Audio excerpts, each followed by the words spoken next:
You may think that people with the smallest incomes have the simplest economies.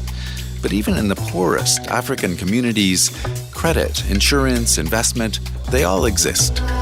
And if we're talking about people who are landless and don't have wealth, it's very hard for them to pledge collateral to back it up. And that's where social collateral within the community comes into play.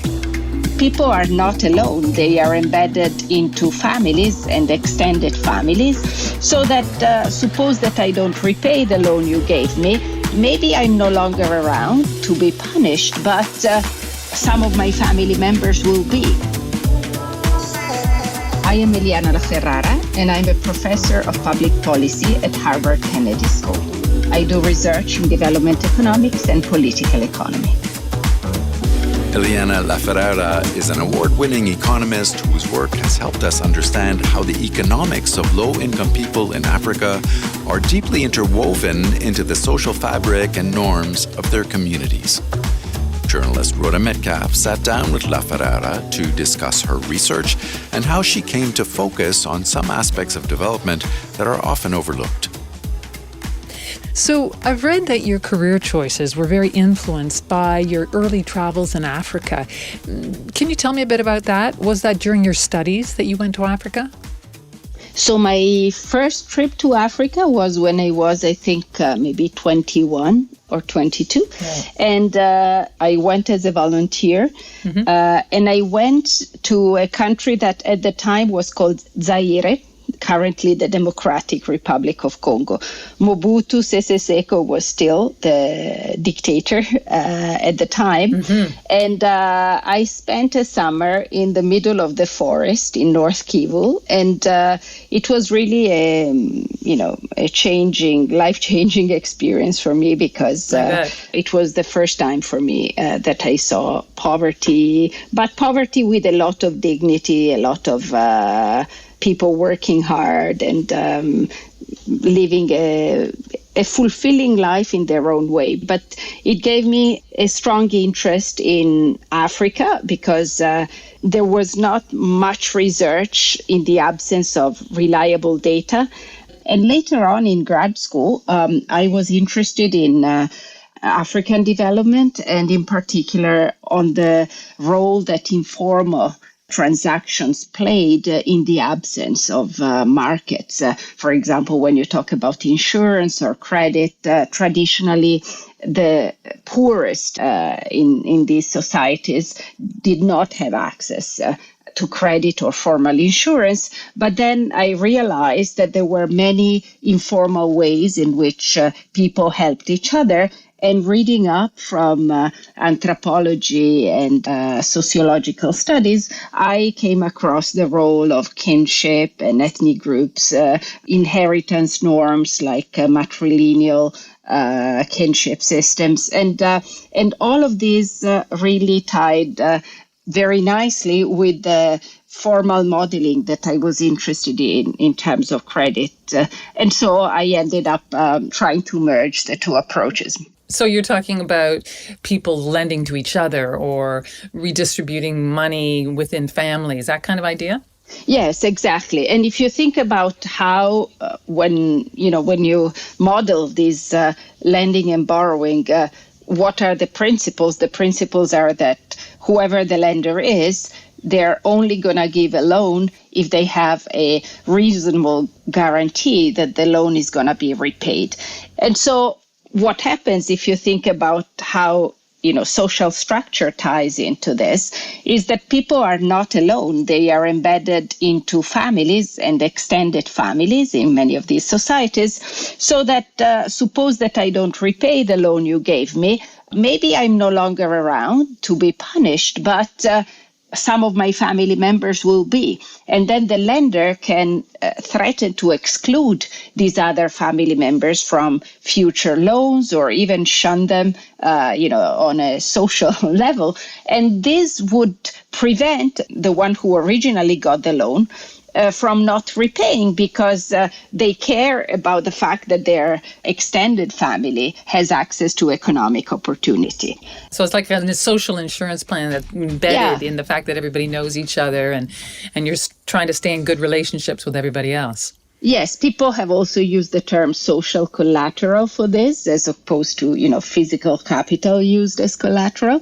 But there are many, many interesting aspects, including that of reciprocity, where maybe I give you a loan and I charge low interest or no interest at all, because I'm expecting that you will reciprocate when I or my own offspring need the loan. And in fact, when I studied credit transactions in Ghana, I found that the vast majority of the loans that were given from family members to other family members carried no interest whatsoever. And again, you can rationalize this with this concept of generalized reciprocity. We help each other, and this way, I try to make sure that my family as a whole will have access to equally favorable terms for their loans when they need them. So that's interesting. I mean, it's very much within the realm of sort of anthropology and sociology that this kind of kinship arrangement is studied, but it has this incredibly economic element to it as well, right? Yes, it does. And, part of what makes this multidisciplinary approach so interesting to me is that basically you never stop learning. You start formalizing a concept with your own framework, but then you see that this similar concept has been understood through a different lens in another discipline, and this can give you insights. So were you able to bring something new to the discussion because of that methodological approach? So, for example, I think this insight that, you might see zero interest rate, which in economics doesn't make much sense, right? If you hold money and you can invest it and earn an interest, why should you give a loan at zero interest?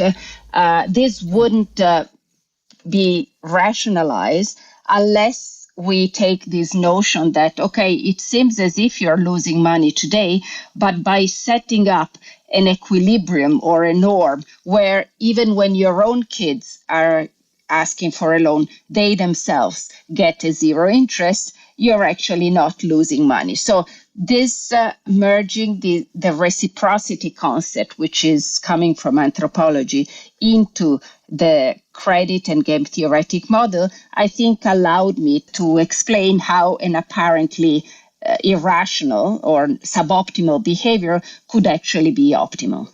Yeah, interesting. Now, some of your work also shows that the fact that you have this very strong social norm between families, that you have to sort of redistribute to your extended family can kind of work against economic development, right?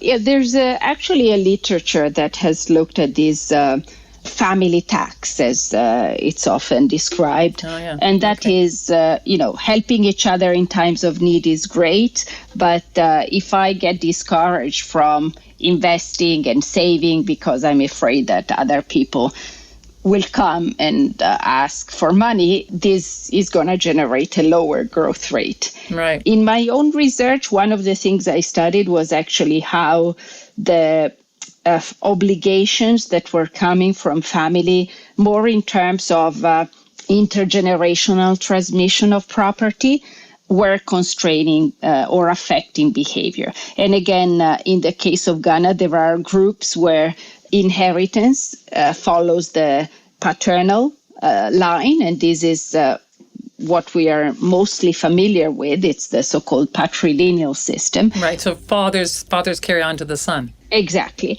That's what we take as the default. But it turns out that in the world, there are groups that have, forever been matrilineal. And in these groups, what counts is the mother's family. So this doesn't mean that women inherit from women. There are very often still societies where land and assets stay with the men.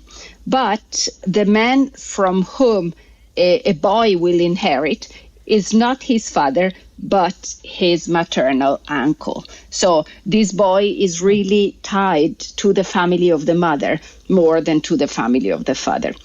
This is quite an interesting tradition, but it has implications because if fathers want to make sure that their own kids have enough to live on in the future, in case they don't really trust their brother-in-laws to bequeath enough land, they have to make different types of investments. And so I found that basically what was happening in these matrilineal groups in Ghana was that they were investing in education more than the other groups. And education is something that you take with you, right? Wherever you go. It's not something that for which you will depend on your maternal uncle at the end of his days.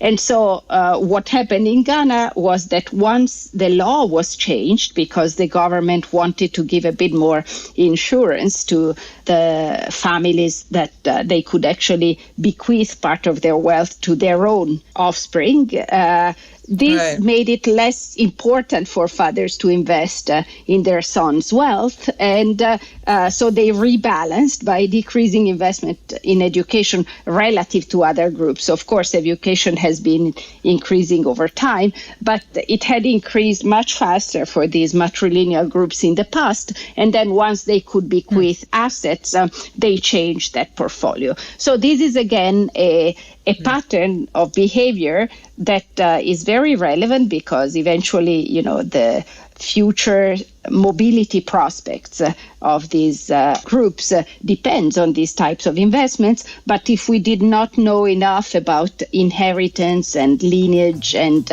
customs, whether patrilinear or matrilinear, it would be difficult to understand what was going on. So when you first began working as an economist in Africa, what were you hoping your work would do? I mean, did you have a certain objective in mind? Well, in the most optimistic scenario, I was hoping to find some answers to questions related to, why the standards of living don't improve as fast as one would want. And so possibly also think about policy solutions and contribute in that sense.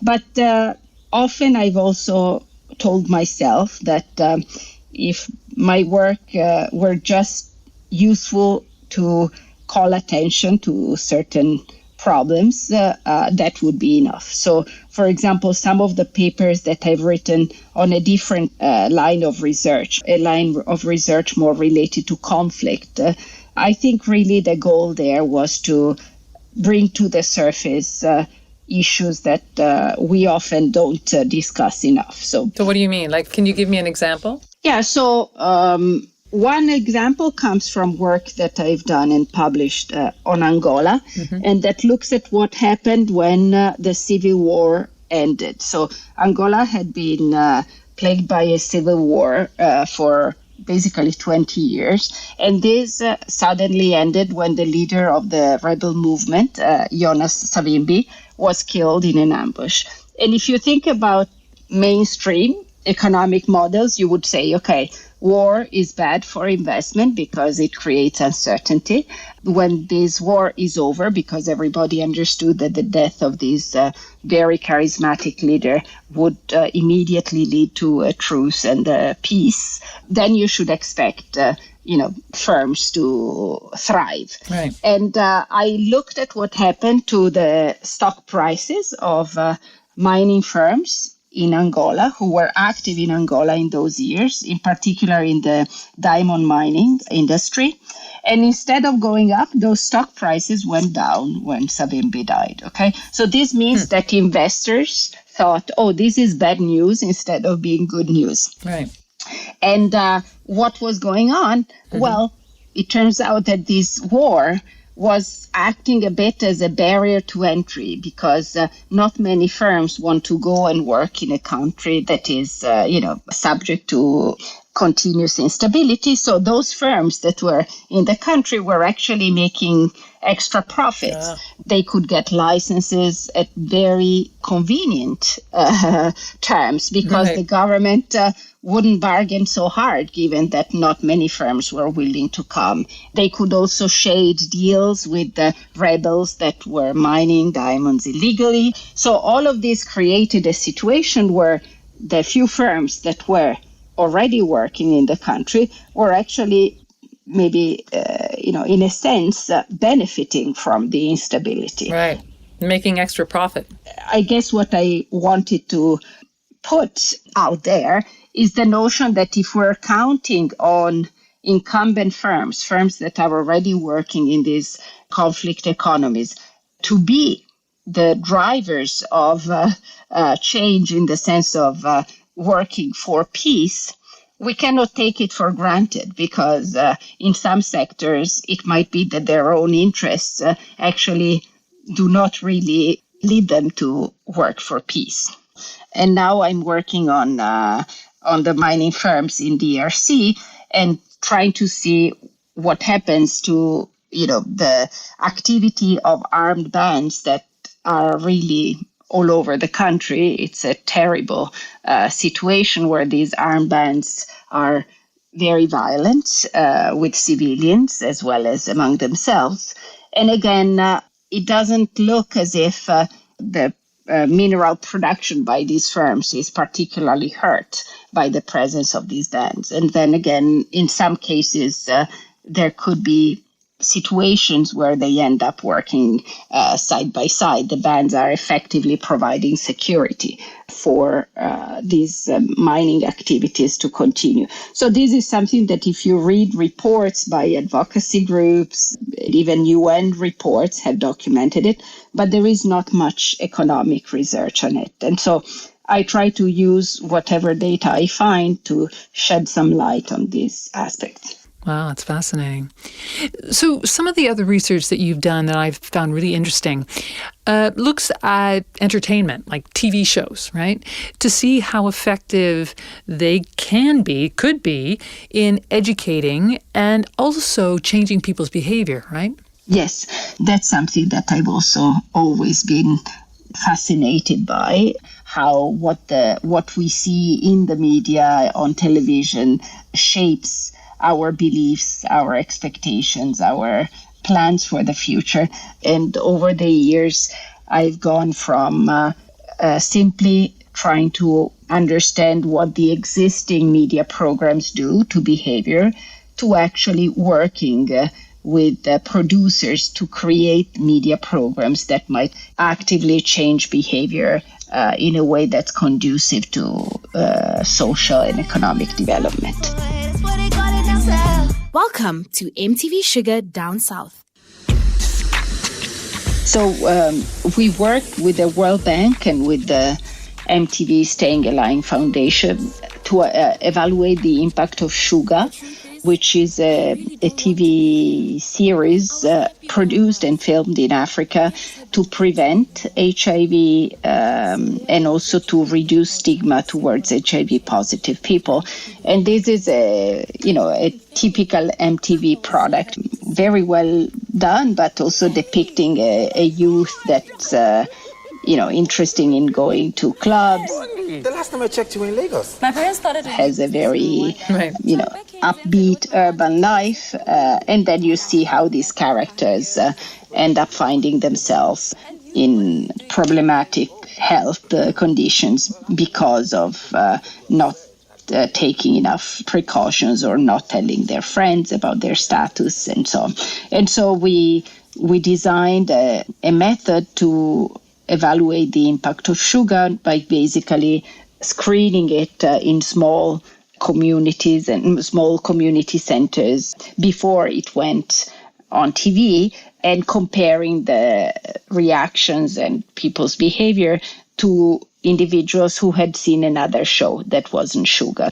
And we found very encouraging results when it came to knowledge about HIV, testing, And also a reduction is sexually transmitted infections.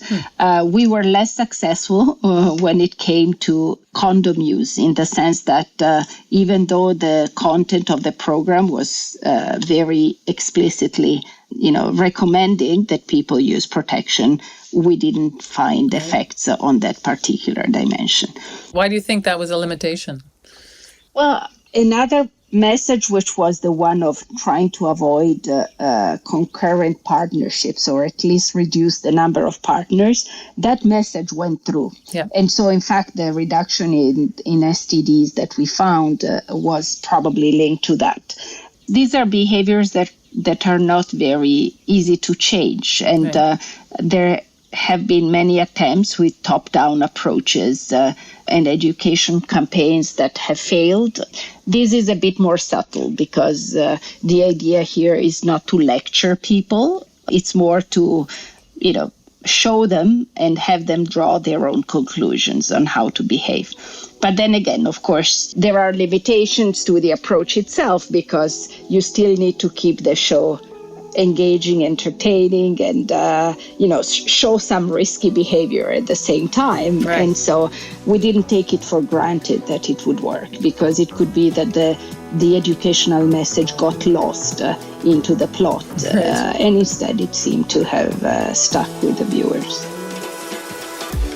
Well, Eliana La Ferrara, what a pleasure it's been to have the chance to talk to you about your work. And I thank you so much for coming on the podcast today. Thank you. The pleasure has been mine.